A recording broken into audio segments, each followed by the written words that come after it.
में अगर आप शिवलिंग बनाते हैं, सोमवार को शिवलिंग बनाते हैं, तो नियम ध्यान रखिएगा महाराज, लिंग पुराण से है ये, इसका नियम ध्यान रखिए। क्या करना है, मिट्टी को लाना है, जल का छींटा देना, छींटा जरूर देना, घर में लेकर आए और जल का छींटा होना जरूर है। 2 दिन तक 3 दिन तक मिट्टी रखी हुई है और उसके बाद अगर आपने पानी का छींटा नहीं दिया है और आपने डायरेक्ट मिट्टी को गला दिया और उसके बाद बनाया, तो उसका कोई प्रमाण नहीं। जल का छींटा अवश्य, फिर उसको रख दें। 15 दिन बाद बनाओ, 4 दिन बाद बनाओ, 3 दिन बाद बनाओ, 2 दिन बाद बनाओ। शिवलिंग जब बनाओ तब उस मिट्टी को, जो कलश आपने रसोई घर में रखा है चावल का दाना रखकर प्लेट के ऊपर, अर्थात उस कलश का जल उस मिट्टी में थोड़ा सा डालिए। क्यों डाला जाता है उसका भी भाव वर्णन किया है। अब भविष्य पुराण, स्कंद पुराण और अग्नि पुराण, इन तीनों से ले लिया गया, वर्णन किया गया। जब उस कलश का जल हम डालते हैं तो उस कलश में पितरों का भाव आ जाता है, अन्नपूर्णा का भाव आ जाता है, घर में लक्ष्मी का भाव आ जाता है, संपदा का भाव आ जाता है। पूरे 24 घंटे के अंदर एक क्षण के लिए रसोई घर में 33 कोटि देवता आते हैं, तो वो देवता का सारा भाव उस कलश के अंदर आ जाता है। और वो जल जब हम उस मिट्टी में मिलाते हैं तो गंगा, यमुना, सरयू, सरस्वती, ये 33 कोटि देवता में, तो इन सब का आनंद उस जल में आ जाता है। और वो जल जब हम मिट्टी में मिलाते हैं तो मिट्टी पवित्र हो जाती है, स्वयं कैलाश अधिपति को स्वीकार करने के लायक हो जाती है, निर्मित करने के लायक। अब शिवलिंग का निर्माण कैसे करना, मिट्टी में गला दिया पानी में। सबसे पहले शिवलिंग बनाने से पहले पात्र को, पात्र जो होता है उसके नीचे एक बेलपत्र रखी जाती है। क्या रखना है, एक बेलपत्र। शंकर को झेलने के लिए कोई साधारण नहीं है पात्र जिसपे झेला जाए।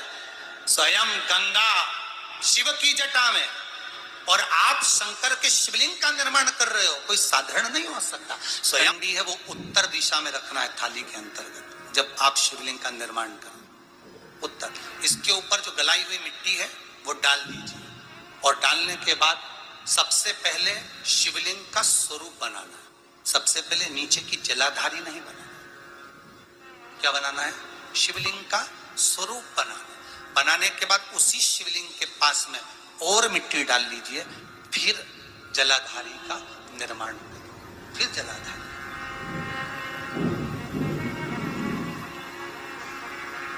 शिवलिंग जलाधारी निर्मित हो गई। शंकर जी का संपूर्ण परिवार शिवलिंग में रहता है, आपको पहले भी कहा। भगवान भूत अधिपति भूतेश्वर भगवान शिव का संपूर्ण परिवार शिवलिंग में, पहले भी कथा में कहा, आज फिर आपको वर्णन कर देते हैं। जैसे ये जलाधारी है गोल, ये चरण है, ये शिवलिंग है।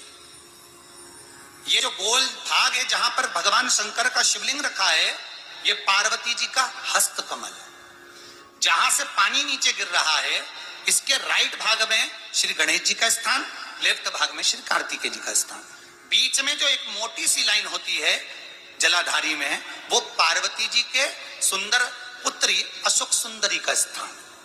शंकर जी के ऊपर जो तिकोनी रखी रहती है, उसके ऊपर से जो जल बूंद बूंद नीचे गिरता है, ये जो पानी बूंद बूंद नीचे गिरता है, या आप कलश से जल चढ़ाते हो या आप संगीत से जल चढ़ाते हो, तो ये जो पानी गिर रहा है, ये शंकर भगवान की 5 पुत्रियां, जया, विषहरा, शामरी बारी, दोतली और देव, ये शंकर जी की 5 बेटी, 5 पुत्री। कार्तिकेय भी है, गणेश भी है, अशोक सुंदरी भी है, शंकर जी की 5 बेटियां भी हैं, शंकर भी है और पार्वती भी। अर्थात शिव जी के परिवार में आपको गणेश जी की पूजन अलग करने जाने की जरूरत नहीं पड़ेगी, शंकर के परिवार में पार्वती जी की पूजन अलग करने जाने की जरूरत नहीं पड़ेगी, कार्तिकेय की पूजन अलग जाकर करने की जरूरत नहीं है। शंकर का परिवार शंकर के शिवलिंग के साथ में उस जलाधारी में संपूर्ण परिवार शंकर का विराजमान है, संपूर्ण परिवार, कुछ भी नहीं, संपूर्ण और पूरा परिवार है महाराज। फिर वही बात आई, ध्यान दीजिएगा, जिस व्यक्ति को नींद ना आवे, रात्रि को सोते समय टेबलेट खाने की जरूरत नहीं, शंकर भगवान की 5 पुत्रियों का नाम लीजिए। जया, हाथ में जल लो, पलंग पर बैठो, जल हाथ में लिया, जया आचमन कर लो।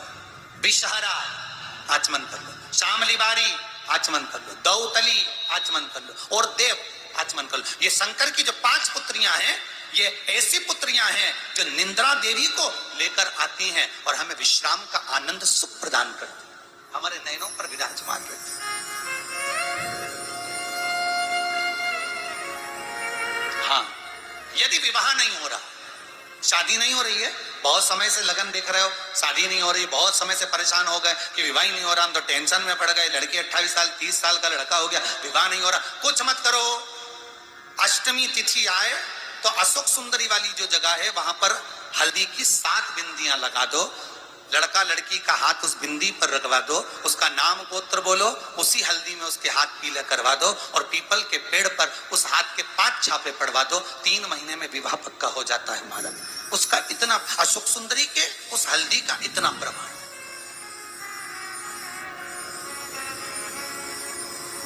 3 माह के अंतर्गत विवाह नक्की होगा भाई, इतना इतना प्रमाण है महाराज। भगवान शिव की आराधना का कोई साधारण फल है महाराज।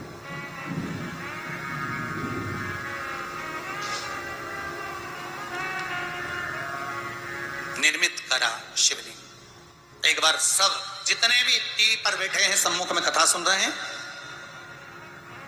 फेसबुक यूट्यूब पर सुन रहे हैं, एक बार साथ में समझें वापिस निर्माण को, शिवलिंग के निर्माण को। मिट्टी लाए, स्वच्छ जगह की, जल का छींटा दिया, रखा। जब शिवलिंग बनाया तो 1 कलश पानी पहले से 2 घंटा, आधा घंटा, 15 मिनट, 20 मिनट पहले उसको रख दिया, उसी पानी से उसको गीला करा।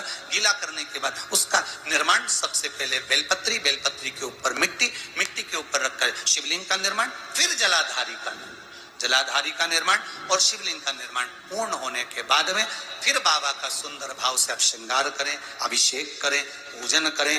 और एक बात याद रखना, पार्थिव शिवलिंग का अगर निर्माण करा है तो आपको वो पार्थिव शिवलिंग को रात्रि होने से पहले विसर्जन होना जरूरी है। हाँ, अगर कोई भी शिवरात्रि का दिन है तो फिर आप पूरी रात रख सकते हो, हरतालिका तीज का दिन है पूरी रात रख सकते हो, बड़ी तीज है, छोटी तीज है, आप शिवलिंग बनाए हो तो आप पूरी रात रख सकते हो, विशेष कोई उत्सव है, श्रावण का महीना है, पूरी रात रख सकते हो। पर बाकी के समय अगर आप शिवलिंग का निर्माण करें तो उसको सूर्यास्त होने के पहले आप उसको नदी में, जल में, जलाशय में विसर्जन करें। और ध्यान दीजिएगा, विसर्जन करते समय जब आप विसर्जन करें पानी में अपने पात्र को, शिवलिंग को जब छोड़ें, उस समय पर ध्यान दीजिएगा कि शिवलिंग की जो जल की धार है, जिसका